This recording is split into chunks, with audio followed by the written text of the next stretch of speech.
Hello and welcome to the Property Trio. It's really good to see you guys. And Mike, it was great to catch up with you in person at the REBA conference. We missed you, Dave. Yeah, I wish I was there next time. Yeah, that was Where was it this time? In Sydney? In Sydney. Yeah. And you know what? Mike and I both had the same issue. I plugged in Novotel Darling Harbour and thought, yep, that's where we're going. Jumped in the cab, got there. Different Novotel in Darling Harbour. So message out there to Novotel, that's just so not working. Darling Square versus Darling Harbour. And the way it was in my calendar, because you can click on the thing and then it'll take you straight to maps, but it wasn't sort of coming up. So, yeah. So you left your car there? Yeah. And I did runner in a cab? I just walked over and then walked back on Monday. But, it was a beautiful day. But yeah, good conference, but we'll see you at the Pippa one maybe, Dave, in October. We need to get the trio together in person to cause some trouble. We do. Sounds good to me. Where's that one? That's Melbourne. Melbourne. Though, That's in okay, Melbourne. well, at least I've got it. No excuse. Yeah. It's not as much fun as Hamilton Island or Barossa Valley or something, but A bit easier to get to. easier to get to.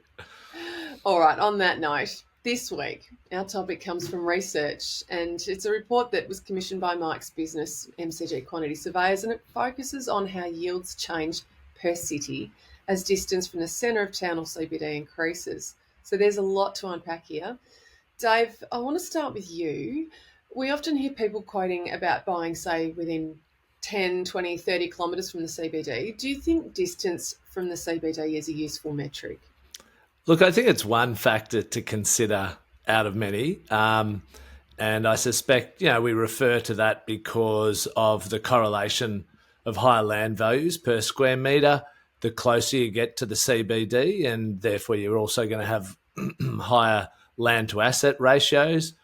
If you're comparing, say, a like-for-like property, one's 5 kilometres out and one's 15 kilometres out, and they're on the same land size, the same style of property. But as we know, there are different properties, suburbs and streets within these locations, which all show different characteristics.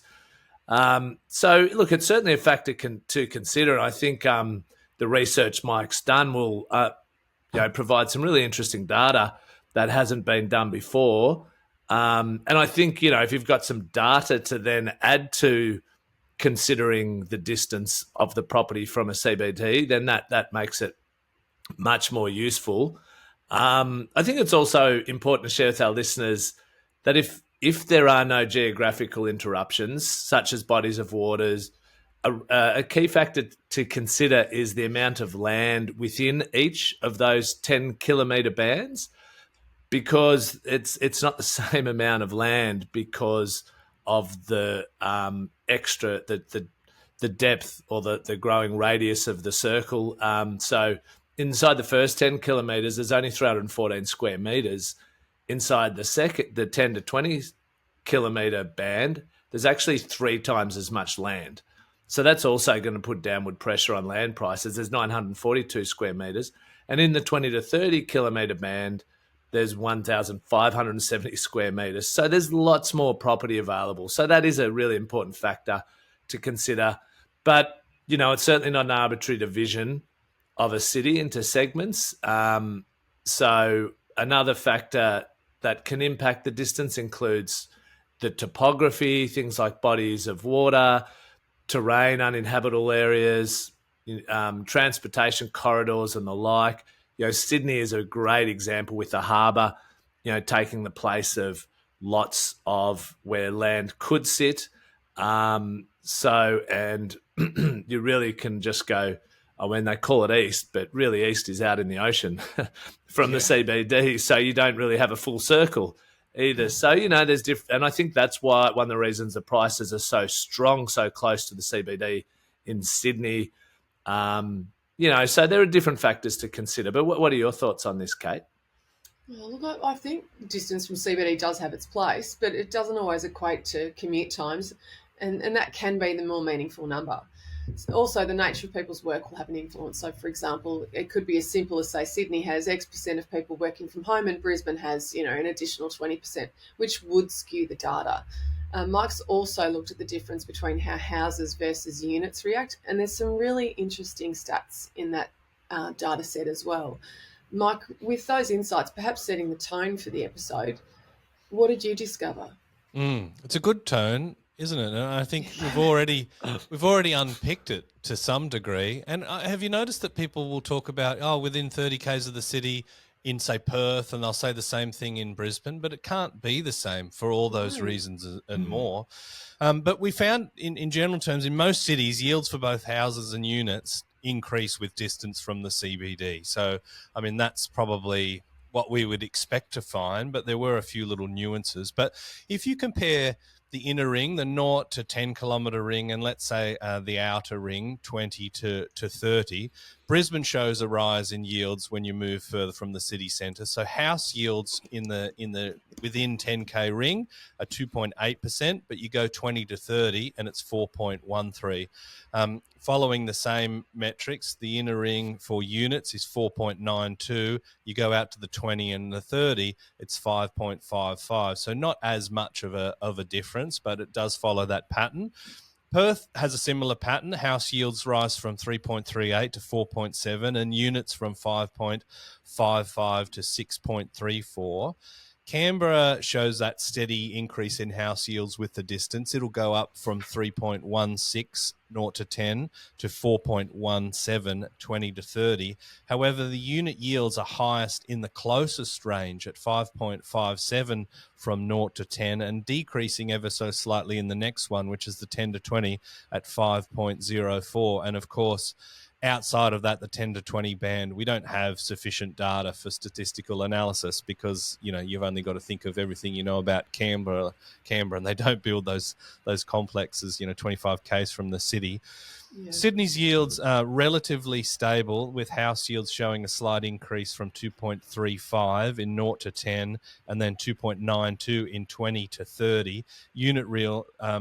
Unit yields are pretty consistent around 4.36. But Melbourne is the interesting one. There's a divergence from the trend that we're seeing in every other city, specifically for units, where the yields decrease from the CBD, falling from 4.68 in the 0 to 10 to 3.92 in the 20 to 30 kilometre range. So in general terms, we see the yields increase with distance from the CBD, but how handy are we to have two Melburnians to unpack why the unit trend is bucked in the great state of Victoria?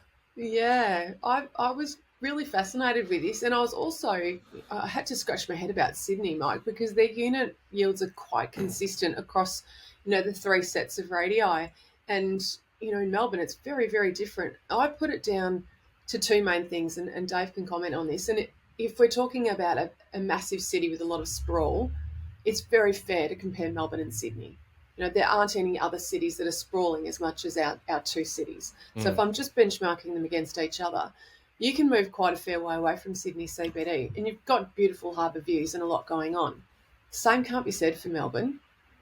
And if we think about unit renter behaviours and attitudes and values, we've got two cities that have very different attitudes. I mean, in Sydney, they've experienced really attractive capital growth for their units for a long time because you can get really great units. In Melbourne, we've had an issue with units. They underperformed for quite a long period of time. We've only seen recent performance with apartments. And I put that down to our behaviour and attitudes of our people. We don't value units the same as Sydney people do, possibly because they're not as special as some of those Sydney units. But in particular, we've had an oversupply for a long time. Melbourne's hallmark when it came to the unit market was a stupid oversupply.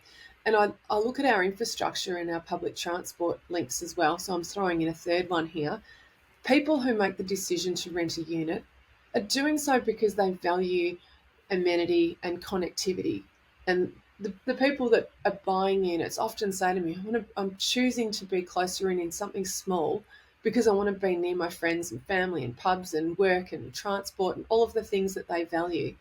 And so to take a Melburnian and offer them a unit out in the burbs, the answer will be a flat out no. I'm not interested in living in something of that size, that far out. And the only people that would buck the trend are those who are hampered by affordability, not by the aspirational value of that lifestyle.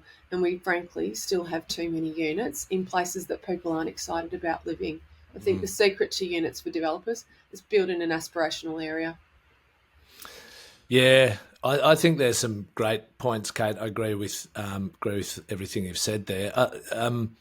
I think, and I also have had a lot of experience in Canberra. I was born in Canberra, go there most years to visit family, and Canberra has a similar sort of outcome, doesn't it, where the yields are higher in the CBD. I thought agree with one. I think I think there's relative urban sprawl levels of Melbourne stretches out so far. I think Canberra does as well relative to its small population. So people pay a premium to live close to the action, even if it is in a unit. Whereas I think in Sydney has a lot of, like, I would say, outer hubs. If you don't live close to the CBD or along the ocean, and then it spreads out to the west, people, there's hubs such as Penrith or Parramatta, Blacktown, Fairfield. I think having spent some time in some of those places, there's major sort of shopping centres that are all encompassing with, like, you go there on a Saturday night or something, and there's people everywhere doing all kinds of things, and I think they don't then travel into the city. So I think you then have apartments that are rented out in those locations, and that's why it doesn't happen in, say, a Sydney, but it does Melbourne and Canberra. I'd also suggest that Melbourne has a concentration of unis and hospitals near the city, which plays a role. And for Canberra, I think it's the number of public servants. Bit of maybe similar in Melbourne with the offices near the CBD. But, I just had a quick look at some of the stats. So Canberra's percentage of public sector jobs, no surprise, is 40% of all jobs. The next highest is Hobart at 20%. So I imagine that's one of the key factors. We know a lot of the public servants in Canberra are also transient. They don't come from Canberra, and they live there for a period of time. So I'd say that plays a role for Canberra. Both have large student populations. So Canberra's the second highest student population, only behind Hobart, and Melbourne's the third highest student population. And then, as Cate mentioned as well, the development focus. You mean as a percentage, Dave? Sorry to interrupt you. Student population as an overall percentage of population. So the total population, 10% of all the population in Canberra is students. And in Melbourne, it's 6.9, yeah. Hobart's only one higher at 12, yeah. It's interesting. So, and then with the development focus, the most recent data, according to the ABS, Melbourne still was building more apartments than any other capital city, even Sydney. And that was 30,000 to 25,000. And ACT's shown a marked increase recently as well, jumping by about 20%, and the ACT government has a planning strategy with a strong emphasis on higher density residential development. So, they were the factors that I thought came to mind, and just looked up a bit of information and data to see if my thoughts actually made some sense or not. I love it. It's the stuff we do on a Saturday night, hey?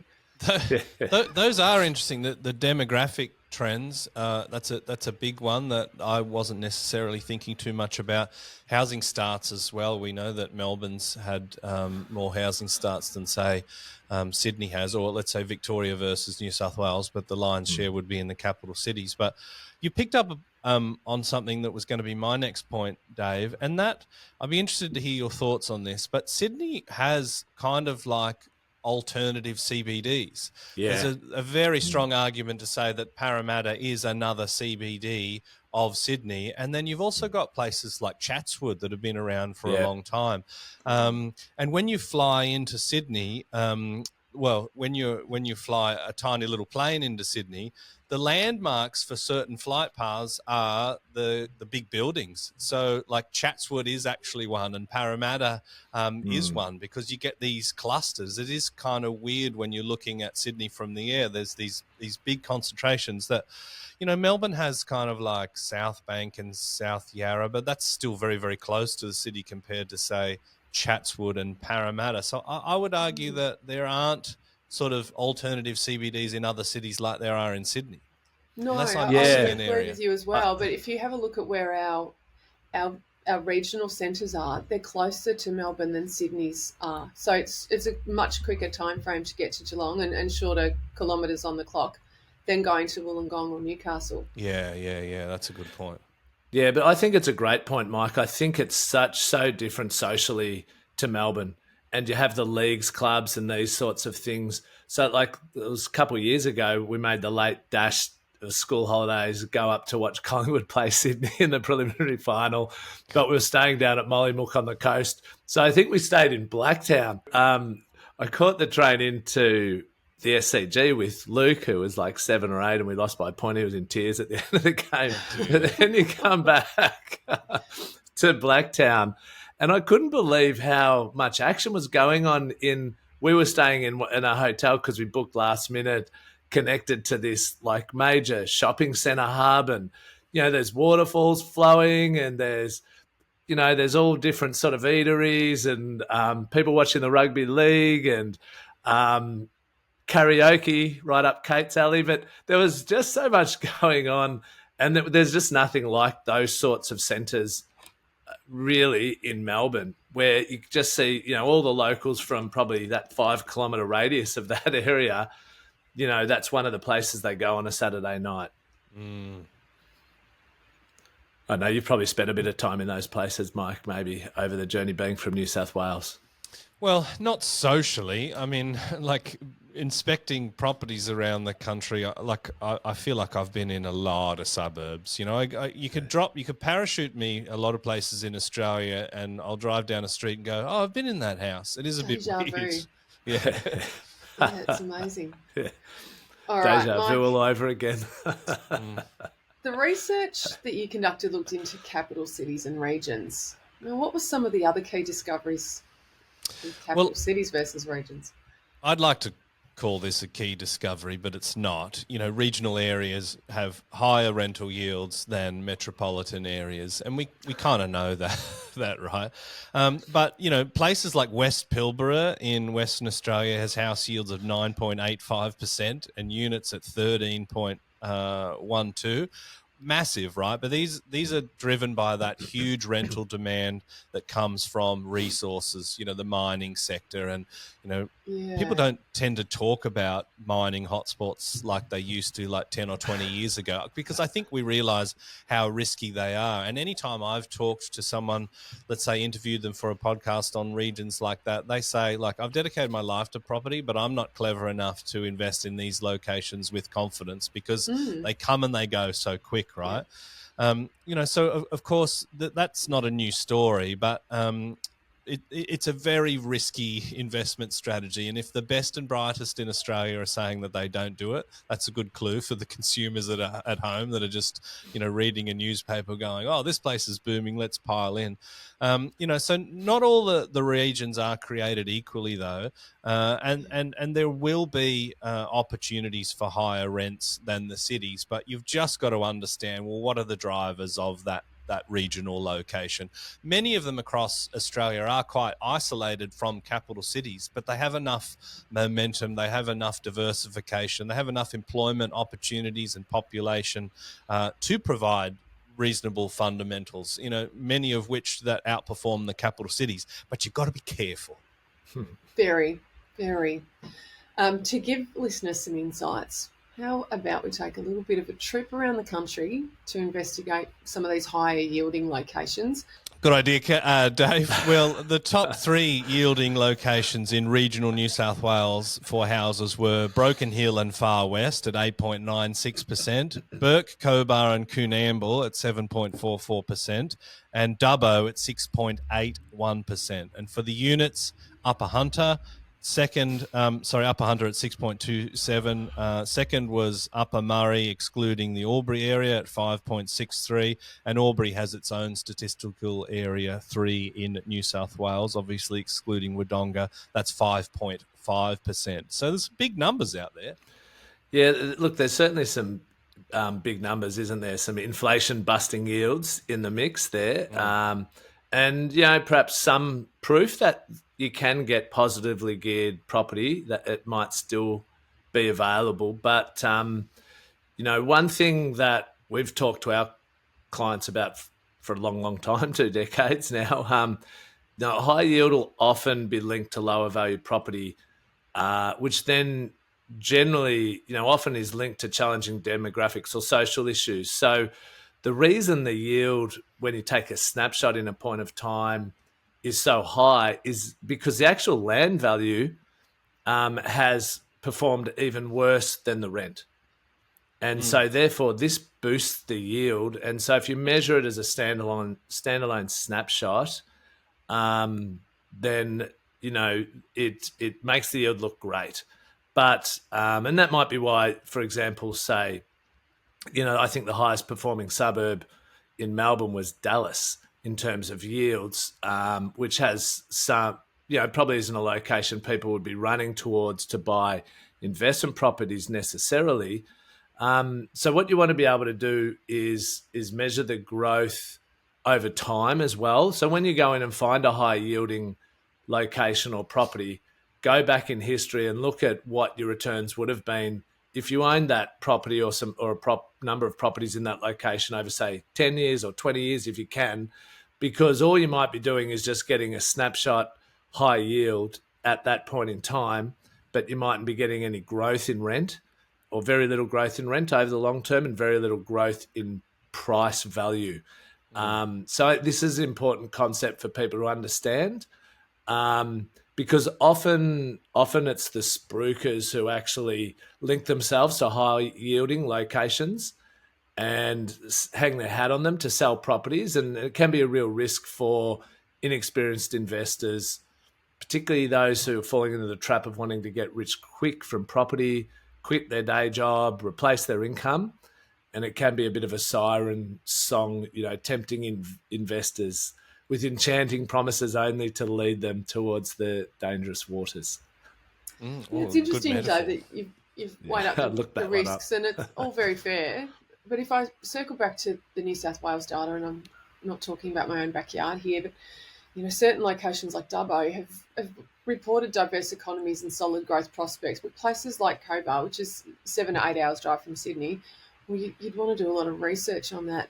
And I look at this data, and I note that Albury's in the mix. Now, let's chat about Albury. We've got a lot of the ATO based up there, and that's not the only organisation that's decentralised in Albury. And in a lot of these more dominant regional areas, you will have decentralised offices. I'm very, very familiar with Ballarat, Bendigo, Geelong, and the number of decentralised organisations and the types of people that they bring. They're families who are on reasonable incomes because they're employed by white collar work there, but they're not aspiring to purchase and live there. They're there on a contract, and a lot of these places are offering contracts. So I think that always has to be part of your DD when you're looking at a region. How sustainable is it? What sort of breadth of employment is on offer, and what sort of employment? What are they earning?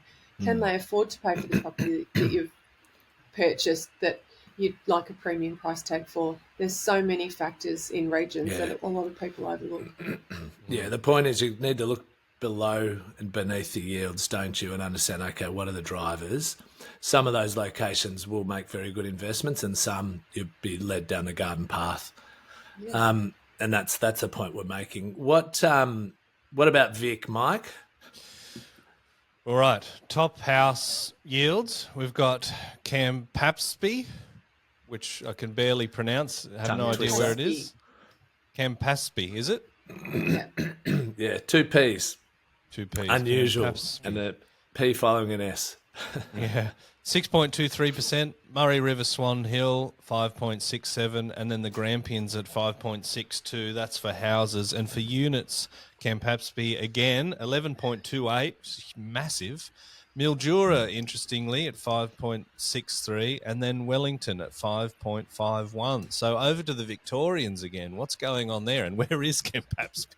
Echuca, it's up on the Murray. Oh, right. Yeah. So, these are, Dave said it off air, these places, some of them are very pretty, and they pull tourists, whether it's, weekenders. It's more than day trippers, though. When people go to these locations, they're generally staying over. They might be enjoying the paddle steamers or the food or the wine or whatever it is. Paddle steamer. I went on a paddle steamer in Echuca as a little kid. It's nice to see they're still paddling and steaming. They're one of the key drivers for people heading up there, one of the key tourist attractions, the old paddle steamers up in Echuca. So that's in the Campaspe region. Look, some of those locations, one of them I lived in for a fair chunk of my childhood. Another one I've got a number of family members living in as well. So yeah, look, I think often with like regional locations near the Murray, like Campaspe, or the Grampians, which is near the mountains, they're often wealthy areas surrounded by wealthy farmland. A lot of desirability for holiday makers. Like agricultural hubs, and so that's part of. And then the medians are very affordable relative to Melbourne. So like the Campaspe median house price is 420 versus Melbourne's 900.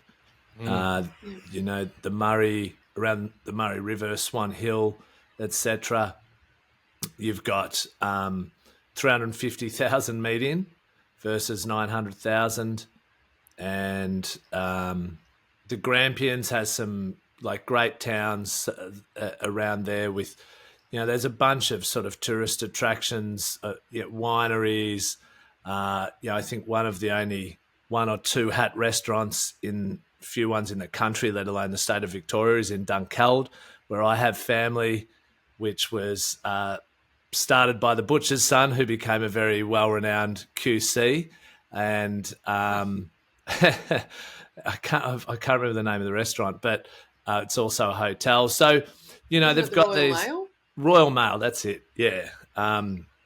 There's a book in there that they put together with photos of all local attractions, and one of my cousins is in there with his junior, when he was a kid, with their junior football team, singing the song when they won a game of footy. So you've got Ararat with a house median of 350, unit median of 240, Stall, where the famous annual Stall gift is held, where prices are even more affordable. You've got Hall's Gap, which a lot of people will have heard of, Dunkeld, where I have family, Hamilton nearby. So yeah, it's a mixture of sort of an agricultural economy.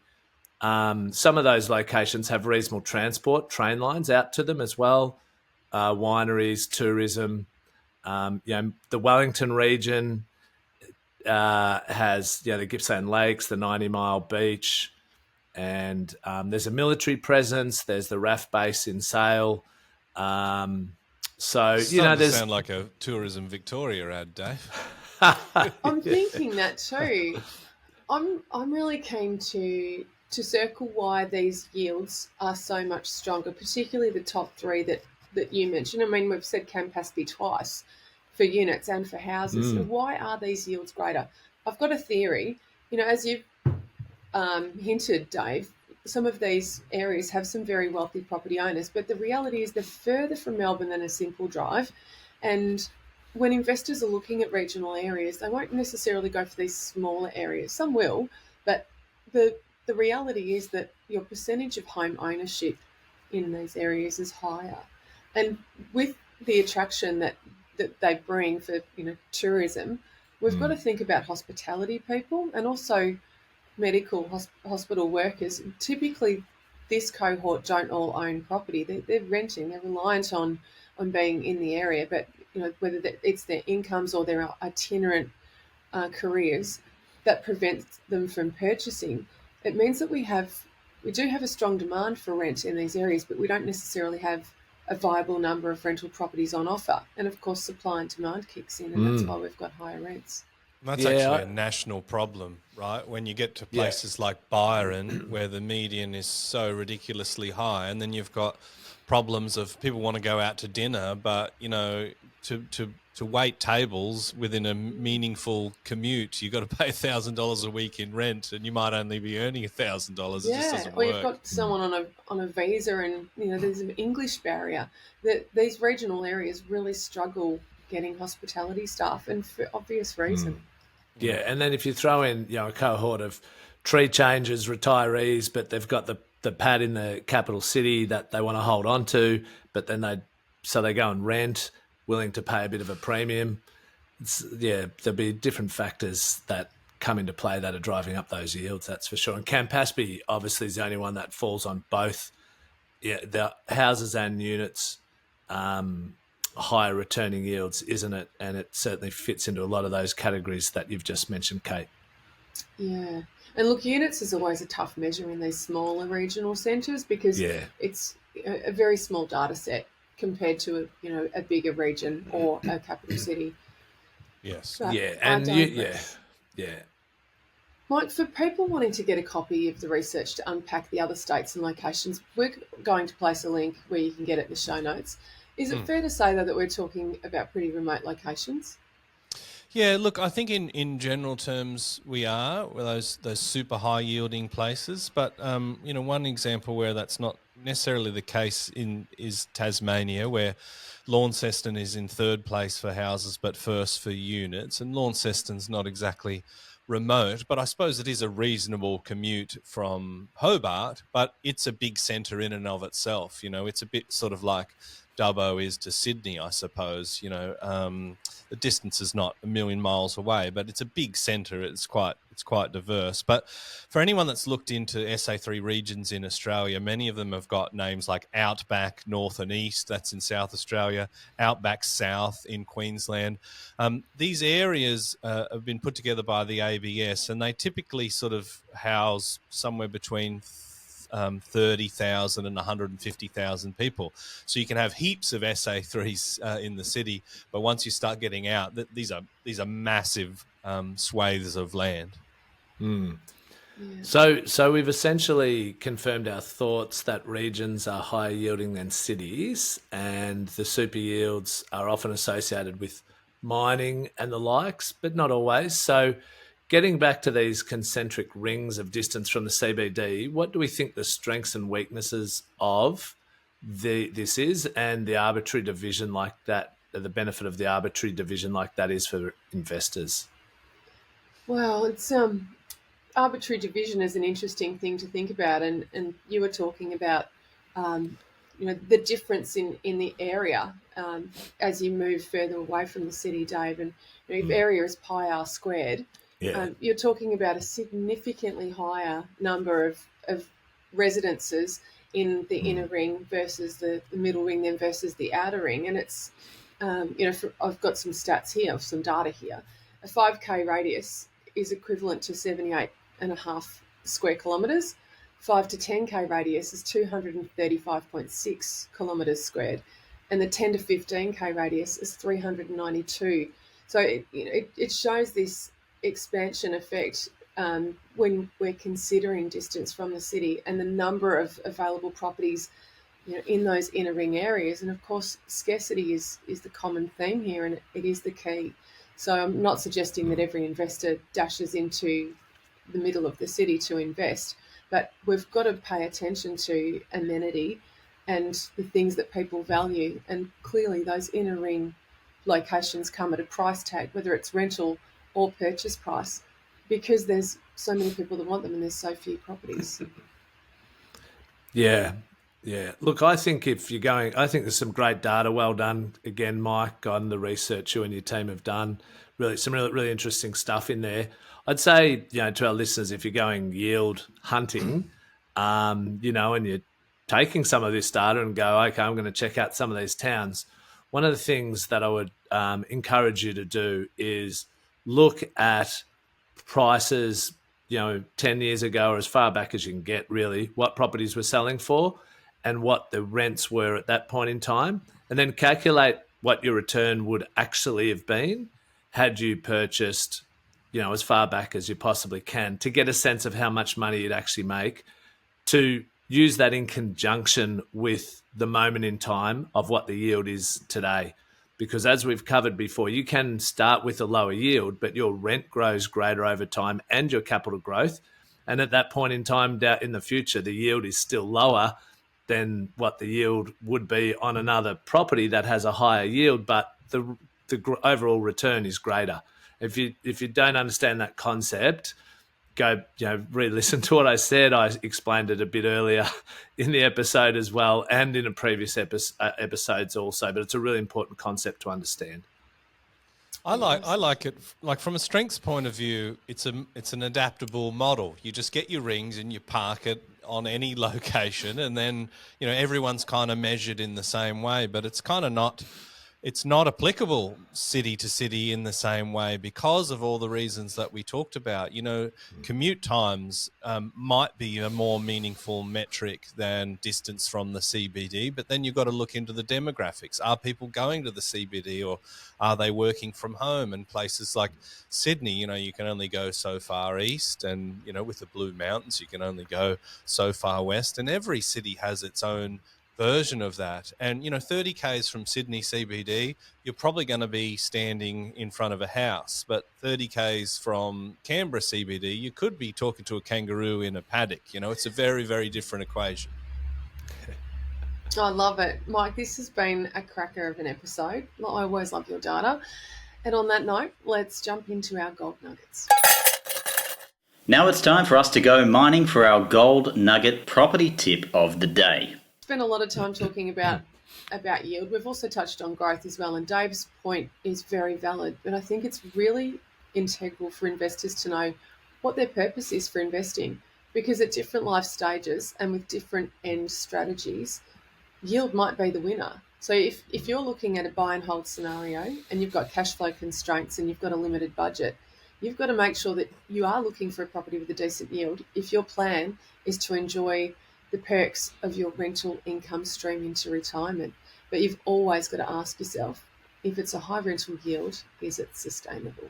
The stage of life is so important, and if you're getting closer to retirement, it might make sense to get into a location where the capital growth prospects are really negligible, but you can pay down that debt over a short period of time, and then you've got a guaranteed high yield coming in. So, horses for courses, as exactly what Cate said, relative to your financial goals, what you can afford, your stage of life, and then, certainly if you're closer towards retirement, higher yield can make even more sense. My gold nugget, I like the fact that we took a metric that's oft used and we showed reasons why it's completely useless to investors, and sometimes that's something that we get from research, or that's something that we hope to find with research. But I love research because it gives you what is fact, not what your preconceived notions are. And I think the mere fact that you can get 10 or 13% yield in West Pilbara is just an indication that yield isn't everything. It's definitely a consideration, and with interest rates such as they are, banks are imposing minimum yields to investors quite regularly, I'm hearing. So it's a consideration, but it's just one facet of property investing. I would not be chasing yields as your sole strategy. I love that, Mike. And I was just thinking in my head, West Pilbara, that's a long, long way away. And that's a lot of maintenance expense when that property needs an overhaul. Yeah, and if you speak to people just generally in WA, they're used to paying 1.5 to 2 times for everything, and getting someone to come out and do like a hot water system repair in the West Pilbara, could you imagine? It's probably just easier to rebuild. We'll just sell it. Yep. Yeah. Food for thought. This has been a great one. I look forward to seeing you guys next week. Thank you. Been See you good then. fun. Well done.